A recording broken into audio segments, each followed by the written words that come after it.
Before we start the video, don't forget to like, share, and subscribe to the channel, and turn on the notification bell so you never miss any of our new content. The world has ended. Strange meteors fell from the sky, wiping out all technology and taking electricity with them. It didn't take long for people to turn into savage, brutal creatures who cared about nothing but survival, no matter what they had to do.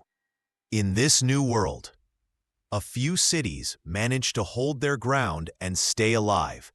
Nobody really knows who runs these cities or what goes on inside them, but everyone knows they're still standing. Back then, governments expelled all prisoners from the cities and locked themselves behind massive walls. As a result, the people living outside became the most vicious in the world. Even in times like these, cities still needed to communicate and trade. That's where the milkmen came in. The name might sound strange, but it's what they called the drivers whose job was to transport supplies from one protected city to another, in exchange for food, fuel, and other necessities. We meet the most famous of these milkmen, John. Right now, he's being chased by a gang of criminals trying to steal his cargo. But John is known for never losing a shipment, thanks to his truck, which is loaded with weapons. He quickly wipes out the attackers and delivers the shipment, collects his payment, usually fuel or supplies, and moves on. That's John's life, driving back and forth between protected cities, never really knowing what's inside them. But that changes when one day he arrives in a city called New to deliver a shipment. For the first time, the guards tell him their leader, Raven, wants to see him. Surprised and a little confused, John agrees. Before meeting her, the guards clean him up properly. When he finally meets Raven, she tells him that many milkmen come to her city each month, but most of them die after a short while. John, however, always survives, which shows he's clever and skilled. She offers him a job. Go to Chicago, pick up a shipment without asking what it is, and bring it back. At first, John refuses. Chicago lies far to the east and is full of dangers he doesn't want to face. Sensing his hesitation, Raven invites him to see her city from the inside. He's stunned by the peaceful, happy people living there. She then takes him to her home, introduces him to her husband and child, and even serves him a hot meal. Seeing all this, John finally agrees to take the job. Raven warns him that he has only 10 days to deliver the shipment. John accepts and sets off. But here's the twist. As soon as John leaves, Raven returns the child to his real parents and sends her husband away. Neither of them were really her family. She had paid them to make John believe that life in the city was beautiful, hoping it would convince him to accept the mission. John heads to his friend Tommy, known as the map maker for creating highly accurate maps that help travelers stay as safe as possible. John asks for the fastest route to Chicago. Tommy warns him not to go. The route is full of new dangers, including a group trying to restore the old laws and punish wrongdoers severely. But John insists, so Tommy reluctantly gives him the map. Meanwhile, we meet siblings Lou and Kate. They're on the run from the very group Tommy warned John about. People acting like the old police, killing or harshly punishing anyone they catch stealing or breaking their rules. After a long chase, Lou and Kate's car crashes, and they're captured. The group's leader, Aston, gives them a choice. Either one of them dies as punishment, or both will be killed. Without hesitation, Lou takes the gun and shoots himself to save his sister. Kate is devastated by her brother's sacrifice. To mark her as a criminal, they brand her body with hot iron and let her go. Kate swears revenge on Aston and his entire militia. Later, as John drives through the wasteland, Kate suddenly appears in front of his truck, forcing him to stop. She started cursing at him, and John tried to reason with her, but she wouldn't listen. Suddenly, someone appeared, a figure that terrified them all. It was a man wearing a creepy clown mask, known as Sweet Tooth, a bloodthirsty lunatic with no limits. The moment Kate and John saw that clown face, they knew this was bad news. They quickly jumped into John's weapon-loaded truck, while Sweet Tooth chased after them in his own heavily armed, even more dangerous vehicle. The chase was brutal. At one point, John accidentally drove into an abandoned old casino, and the truck broke down inside. Forced to hide, John tried to keep out of sight while Kate was secretly scheming to use the situation to her advantage. She wanted Sweet Tooth to catch John so that she could escape. That's exactly what happened. Kate managed to slip away while Sweet Tooth caught John and began beating him mercilessly, nearly killing him. But Sweet Tooth had the mind of a twisted child. As he was about to finish John off, he suddenly stopped, laughed, and started chatting with him, telling him he listened to the same songs as John. Then he asked if John had come to watch his show. Sensing that saying no would mean instant death, John lied and said he was there to see the performance. Sweet Tooth, delighted like a kid, dragged John to a stage inside the casino and told him, "All I want is for you to watch my play. If you do, I'll let you go." John reluctantly agreed. Then he noticed that Sweet Tooth had also captured Kate and was holding her hostage. Out of some strange childish sense of fairness, Sweet Tooth brought Kate to sit beside John, saying, "Now both of you can watch." The performance was bizarre, horrifying, and painfully bad, made worse by Sweet Tooth's terrifying appearance, but they endured it until the end. True to his word, Sweet Tooth released them, proudly declaring, "You're my first fans, but you won't be my last. I'll tour the whole world and find more like you." Frightened and eager to get away, John and Kate quickly fixed the truck and left. On the road, John made it clear he didn't want to know anything personal about Kate. He would just drop her off along the way, nothing more. Kate agreed. Elsewhere, in a grim corner of the wasteland, two friends, Mike and Stu, were being prepared as food by a group of cannibals.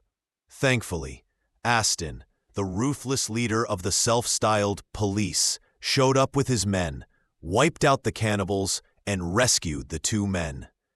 Overjoyed, Mike and Stu listened as Aston offered them a chance to join his militia, which claimed to be restoring law and order to the land. They agreed and were taken to one of Aston's outposts near a large dam. When they arrived, they were amazed by the order, cleanliness, and steady supply of food and water. Aston tested their loyalty by pointing to a cart full of supplies and saying, "If anyone tries to steal from this, kill them." Soon after, two starving men tried to take some food. Mike didn't hesitate and shot them on the spot. Stu, however, was horrified and hesitated.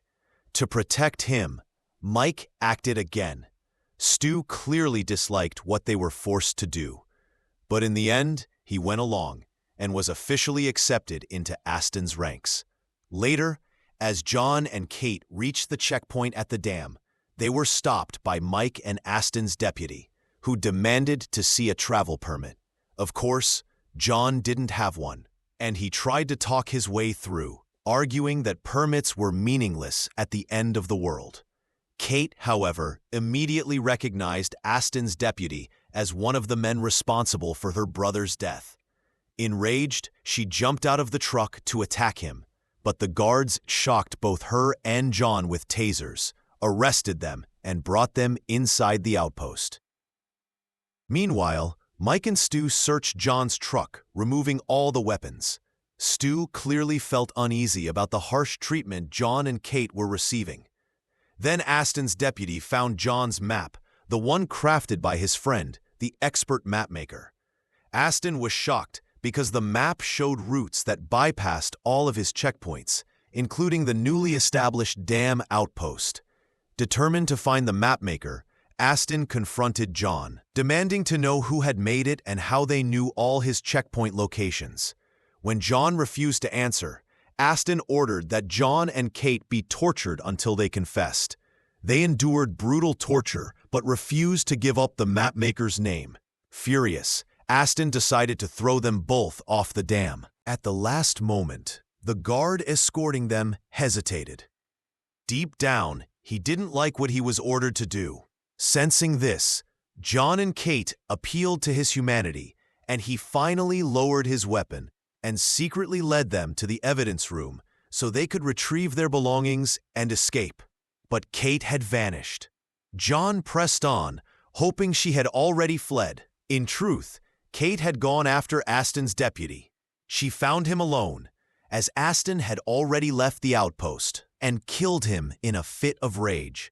Before leaving, Kate noticed a large map on the wall and discovered that Aston was currently at his main base in a city called Topeka. She returned to John just as he and a few others managed to get the truck running again. Unfortunately, Stu collapsed and fainted. With no time to waste, they had to leave him behind. Stu was later captured by Aston's men, including Mike, who, despite once being his friend, arrested him without mercy. John and Kate drove on for a long stretch. During the journey, they opened up to each other. Kate shared the story of her brother's death at Aston's hands and her vow for revenge. John confessed that he was delivering his mysterious shipment in hopes of earning a place to live in the safe city of New. He also revealed something painful. He had no memories of his family, only a single burned photograph of them. He didn't even know why he had forgotten them. Kate was moved by his story, but before they could talk more, a sudden convoy of trucks appeared on the horizon. A gigantic convoy suddenly appeared on the road, blocking John's way and cornering him for no clear reason, until they forced him to drive into one of their trucks. Inside, the lights came on, revealing a small infirmary and a frail old woman standing before them. She was the leader of this massive caravan. A convoy of about 30 trucks moving together like a traveling community, never stopping. John was confused and asked the old woman what she wanted from him. She told him he would soon understand, then called one of her aides and said, "John is here with us." Immediately, her people maneuvered their trucks into a huge connected circle, forming a sort of mobile settlement. John was fascinated by the place, but the old woman, clearly ill and near death, explained why she had brought him there. She needed him to travel to a friend of hers named Amber and fetch a special medicinal herb, the only thing that could save her life. John refused at first, explaining that he had a delivery to make and couldn't risk being late.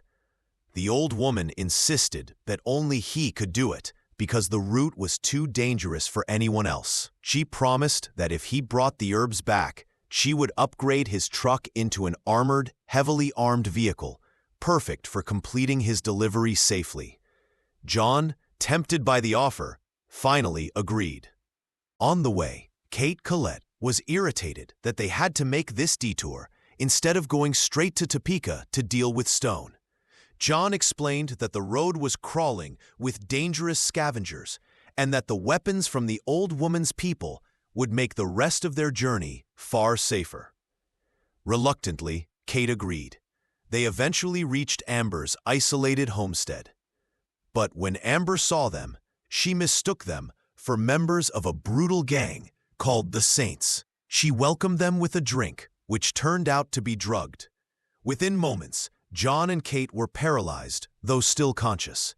Amber began torturing them, demanding to know why the Saints had come for her. Eventually, she realized they weren't her enemies at all, but had been sent by her dying friend. Regretful, she treated their injuries and quickly gave them the herbs they needed. John, still curious, asked Amber why she lived alone instead of joining the convoy. She explained that life in the convoy wasn't for her. She preferred her quiet farm. Just as they were preparing to leave, a group of trucks, the real Saints, appeared in the distance. John immediately drove into an abandoned movie theater and locked the gates, hiding until the gang passed by without noticing them. The theater turned out to be safe and even had power. John and Kate decided to spend the night there. For the first time, they relaxed, laughed together, watched an old movie, and began to grow closer. The next day, they returned to the convoy and handed the herbs to the old woman. To their shock, she revealed that the herbs weren't medicine at all, but a powerful sedative, the only thing that could help her die peacefully, as there was no cure for her illness. The old woman took the mixture, thanked John for bringing it, and bid farewell to Kate. She declared that the trucks and their people would now follow Kate as their new leader. After her death, the convoy held a strange funeral by placing her body in a truck, driving it out of the convoy, and blowing it up, their way of honoring the dead. John's truck was upgraded as promised, armed and reinforced. He and Kate set out again toward Topeka, unaware of what awaited them there. By this time, Kate had truly fallen in love with John and was saddened that her plan to kill Stone would drag John into danger. On the road, they came across an overturned truck loaded with alcohol. They decided to celebrate their brief moment of peace and shared drinks, but John didn't know the drink was spiked. He passed out, and when he woke up, he found himself alone with a note from Kate. In the letter, she confessed that she had genuinely fallen for him, but couldn't let him follow her to Topeka. The city wasn't the safe haven she had claimed. It was controlled by Stone, and she was determined to kill him. She begged John not to come after her. Heartbroken, John decided to respect her wish. He turned his truck toward Chicago to complete his delivery and leave Kate to her mission. Meanwhile, Kate reached the outskirts of Topeka. She ambushed two policemen while they were taking a break, forced them to let her through the checkpoints in their vehicle, and, once inside, killed them. She began searching for Stone, but her presence soon raised suspicion. One of the officers realized she wasn't part of the force, and she had to flee. Stone ordered his men to capture her. Soon, police trucks surrounded her. Stone contacted her via radio, saying, "My men will bring you to a place where we can settle this, just you and me." Kate agreed and was escorted to an isolated spot outside the city. Stone himself appeared in his armored vehicle, ramming her truck and firing at her relentlessly. He was about to finish her off when, out of nowhere, a missile struck Stone's vehicle. It was John. He had changed his mind and come back for her. He quickly rescued Kate and drove her far from Topeka. She later woke up in a quiet roadside diner, realizing John had saved her.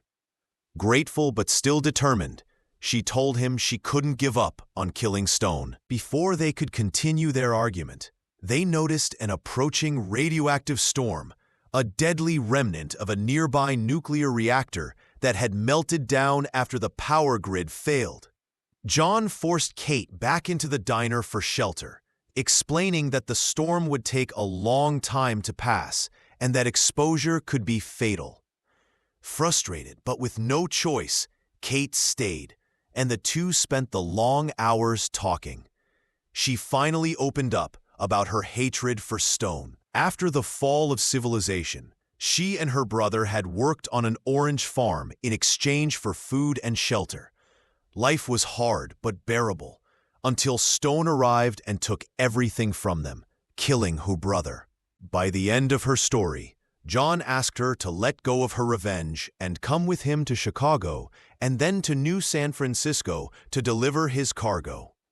He dreamed they could settle down and live in peace together. Kate was deeply moved and wanted to agree, but her desire for vengeance remained too strong. The next morning, John woke to find Kate gone. She had set off alone to finish what she had started. John, meanwhile, prepared his truck, finally accepting her decision, and continued toward Chicago. Suddenly, a huge convoy of trucks blocked John's path and forced him to stop. They pushed him inside one of their trucks. The lights came on, revealing an elderly woman on a small bed. This was Tess, the matriarch who led this entire moving convoy. John had no idea what they wanted from him. Tess told him, "You'll understand soon enough," then spoke to her granddaughter, who immediately gave orders to the rest of the convoy, nearly 30 trucks linked together like a moving fortress. John and his companion, Quiet, were led through the interconnected trucks. They were surprised to find entire families living there. The trucks were arranged like a mobile village that never stopped moving. John was impressed, but Tess was gravely ill. She explained that the only thing that could save her was a special herb held by an old friend named Amber. The problem was that the place Amber lived in was extremely dangerous. Tess promised John, "If you bring me those herbs, I'll upgrade your truck into a fully armored war machine, loaded with weapons, so you can deliver any shipment safely and fast." John hesitated at first, because he had his own urgent delivery to make. But the promise of such a powerful vehicle finally convinced him. Quiet, however, was annoyed that they weren't heading straight to Topeka as planned. John reassured her, "The road ahead is full of killers. We'll never make it without those weapons." She accepted his reasoning, and they set off toward Amber. When they arrived, Amber at first mistook them for members of a ruthless cult known as the Saints. Pretending to welcome them, she served them a drink that made them violently sick and left them paralyzed. Everyone except Quiet. Amber started interrogating them, trying to learn what the Saints wanted from her. Eventually, she realized they weren't enemies, but friends of Tess, who was dying. Shocked and remorseful, she helped them recover and quickly prepared the healing herbs. John asked her why she lived alone instead of joining Tess's caravan. Amber explained that she preferred the quiet of her small farm and didn't fit in with the nomadic lifestyle. They thanked her and left. On their way back, they were pursued by the Saints. To hide, John drove the truck into an abandoned cinema and locked it up. Luckily, the Saints didn't notice them and moved on. That night, John and Quiet decided to stay in the cinema. For the first time in a long while, they felt safe. They laughed together, watched an old movie, and grew even closer. The next morning, they returned to the convoy and delivered the herbs. Tess then revealed the painful truth. The herbs were not a cure, but a powerful sedative to ease her suffering. There was no real treatment for her illness. Tess took the mixture, thanked John for his help, and said goodbye to Quiet. She told Quiet that from now on, the entire convoy would belong to her. Tess passed away peacefully, and the caravan honored her with their traditional funeral. They placed her in a truck, sent it rolling out into the desert, and blew it up in a fiery farewell. John's truck was then upgraded as promised, fully armored and armed. With Quiet at his side, he set out again for Topeka, unaware of the dangers that awaited him there. Over time, Quiet had grown to truly care for John and felt guilty about leading him toward a deadly confrontation with Stone, the ruthless ruler of Topeka. Later on their journey, they found an overturned truck and some bottles of liquor inside. They celebrated and drank together, but suddenly, John collapsed. The drink had been spiked. It was Quiet who had drugged him. She left a note beside him confessing that she loved him, but didn't want to drag him into her personal vendetta against Stone. She revealed that Topeka wasn't the safe city she had described, but rather Stone's stronghold, and she was going there to kill him alone. John woke up hours later, hurt by her departure, but decided not to follow. Instead, he continued on his own mission toward Chicago. Meanwhile, Quiet reached Topeka. To get inside the heavily guarded city, she ambushed 2 officers, forced them to sneak past the gates, then killed them once inside. She began hunting for Stone, but her cover was quickly blown. A citywide chase erupted as Stone's forces pursued her. Stone himself lured her to an abandoned industrial area, arriving in his armored vehicle and bombarding her relentlessly. Just as he was about to finish her off, a missile struck his truck. It was John, who had returned to save her. Badly wounded, Quiet was taken by John to a safe, distant roadside diner. When she awoke, she was grateful he had saved her, but angry he hadn't killed Stone. As they set off again, they were suddenly caught in a terrifying radioactive storm, the result of a long-abandoned nuclear reactor nearby. John forced Quiet to take shelter inside the diner again. While waiting out the storm, Quiet finally opened up about her past. After the world fell apart, she and her brother worked on an orange farm in exchange for food and water. Stone, then a brutal overseer, had tormented them and ultimately caused her brother's death. That was why she wanted revenge. John tried to convince her to let go of her vengeance and come with him to Chicago, to deliver his shipment and then start a new life together in New San Francisco. Quiet was tempted, but still torn between love and revenge. The next morning, she was gone. Quiet had left to finish what she'd started, to kill Stone. John prepared to follow, but before he could leave, Quiet returned. She had changed her mind, realizing she wanted to move on and be with him. Relieved, John welcomed her back, and together they resumed their journey to Chicago. He didn't know what to say, but it was clear he felt like he'd been dragged into all this against his will. By the way, almost everyone we know, my friend, including Mary, who turned out to still be just a rookie at the time, had their own twists. As for Quiet, her role had completely changed. She was now going around stealing half the milk shipments from every milk seller she could find and giving it to the poor who had nothing to eat. That, of course, gave her quite a name. She became famous everywhere as a sort of outlaw hero, but that fame eventually brought trouble. Out of nowhere, a strange-looking gang appeared, cornered her, and their leader said, "Quiet, you know John, my brother, don't you?" And that's where things took a sharp turn. The very last scene shows Mike and Stu finally sitting somewhere peaceful, far away from all the chaos. But suddenly, someone appeared from behind, killed Mike, grabbed Stu by force, and walked away with him. What's going to happen next? We won't know the answer until Season 2. Want to find out when Season 2 comes out? Check the comments below. And that's it for now. See you next time. But that fame eventually brought trouble. Out of nowhere, a strange-looking gang appeared, cornered her, and their leader said, "Quiet, you know John, my brother, don't you?" And that's where things took a sharp turn. The very last scene shows Mike and Stu finally sitting somewhere peaceful, far away from all the chaos. But suddenly, someone appeared from behind, killed Mike, grabbed Stu by force, and walked away with him.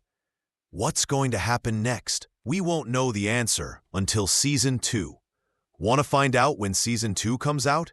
Check the comments below. And that's it for now. See you next time.